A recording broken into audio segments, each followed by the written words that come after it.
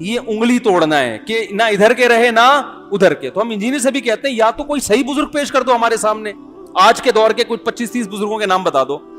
غامدی صاحب سے ہم کہتے ہیں اور کوئی 25-30 اچھے اسکالرز کے نام بتا دو جو 100% اسلام کو سمجھتے ہوں.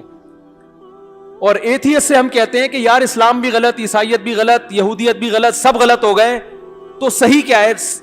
پھر صحیح اور غلط کی ڈیفینیشن کیا ہے؟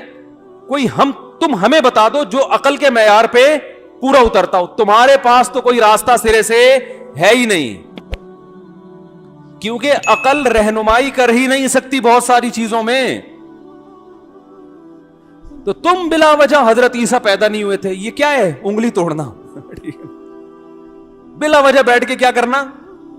انگلی توڑنا.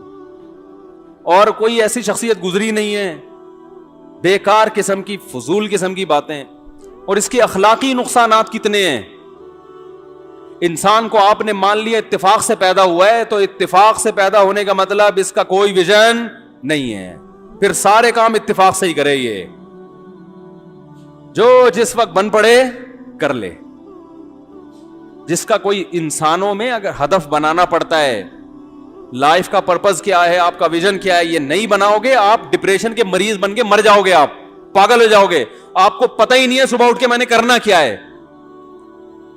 یا تو آپ ہوس کے پجاری بن جاؤ گے, نفس کے غلام, بس شہوتیں پوری کرنی ہے میں نے, ہر آنے والا دن پہلے سے زیادہ لذت میں گزرے. تو یہ انسانوں کا ویژن نہیں ہو سکتا, اس سے تعمیری سوچ پیدا نہیں ہو سکتی. تو پھر تعمیری سوچ کیسے پیدا ہوگی آپ بتاؤ؟ ان کے پاس کوئی راستہ نہیں ہے. تو اللہ تعالیٰ نے اسلام کے مقابلے میں کسی مذہب کو پنپنے دیا ہی. کنفیوژن میں پڑھیں کہ یار ہندوازم کا اسلام سے مقابلہ کرائیں یا عیسائیت کا, پھر دیکھیں کون سا صحیح ہے. اللہ نے کہا یہ اس کے علاوہ تمہیں کسی کے پاس تعلیمات ملیں گی نہیں. تبھی مفتی صرف مسلمانوں میں ہوتے ہیں, غیر مسلموں میں مسائل بتانے والے مفتی نہیں ہوتے. روحانی پیشوا ہوتے ہیں, دم درود والے. مسائل بتانے والے وہ صرف کہاں ملیں گے آپ کو؟ اسلام میں. یہ لقب صرف مسلمانوں کے مذہبی لیڈر کے پاس ہے.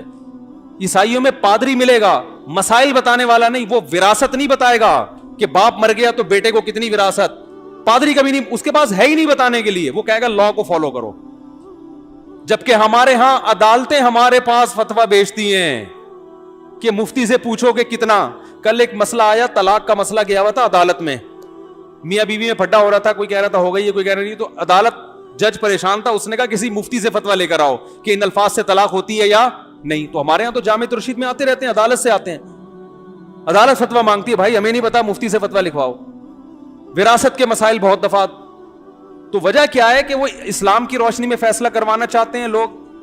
تو عدالت خود کیا کرتی ہے, بھائی مفتی سے پوچھو, کسی بڑے دارالفتہ سے پوچھو.